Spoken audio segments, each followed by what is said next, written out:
The first thing you do with humans is that you first find the people who need you. That is the first step. These strategies are not going to work if the woman or anybody needs you. If they don't have a lack for someone like you, for anybody, nothing that we do today is going to work, right? That's why a lot of times, usually, if you pay attention to yourself, you usually fall in love when you're at your most depressed state, when you're going through a lot of things, is when you develop addictions. Addictions, not just to drugs, but also that's when you start to fall in love with people as a way to escape reality.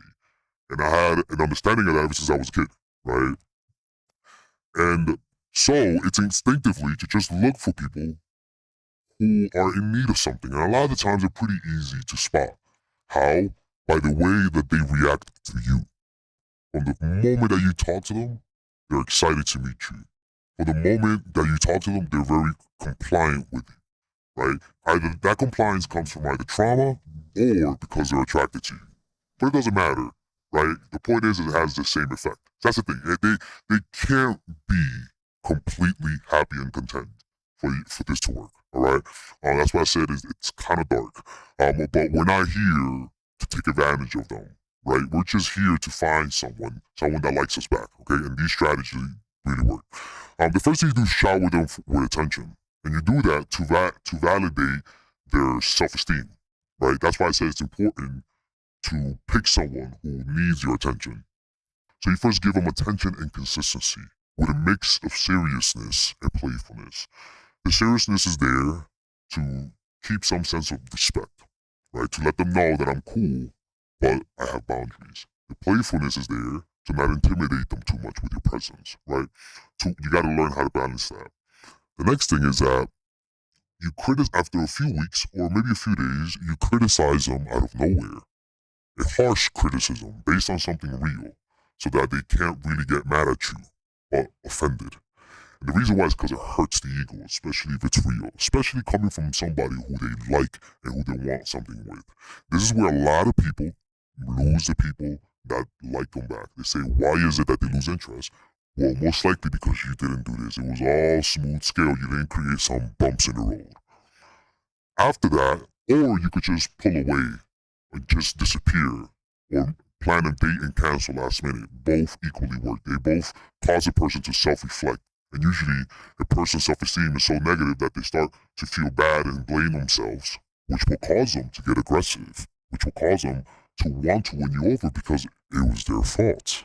See, that's the illusion you're creating. The more unhappy they are, the more this happens.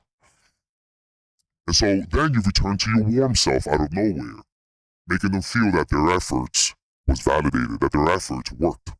Now your attention feels more warm, more intoxicating, while them feeling like their charms was able to win you over. You then repeat that process until and each time you do this, it creates more obsession over time. Now, you gotta have a way of talking, a way of doing it. Not just do it, but how. And what's that how? In your nonverbal cues. You say less than necessary when you speak to people, with your words, but also with your nonverbal cues. If you're really excited, you lower the excitement at 50%. Make sure that you don't control how much you leak out in your nonverbal cues, in your body language, and with your words. Right? Now, how do you punish people for crossing your boundaries? Because everyone makes mistakes, and everyone eventually is going to cross your boundaries. Well, pimps usually just punch people, right? Verbally abuse them, but we're not here for that.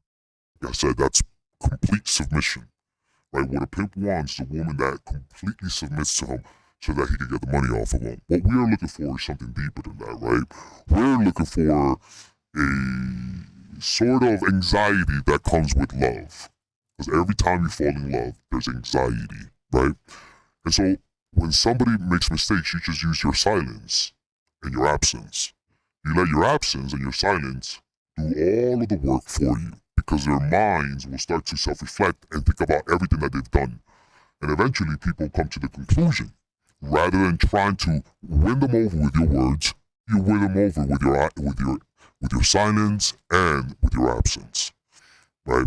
So make sure that in between those periods, you have good moments, simple moments though. moments where you're watching TV, cooking together, spending time, for the simple fact that when things are bad, that's what they're going to recall. You need to have those memories there, simple memories, because then they're going to be converted into intensely addictive memories in the person that wants you back. So you gotta have quality time that's easy, simple, so that when things are bad, they start to think of those moments in nostalgia.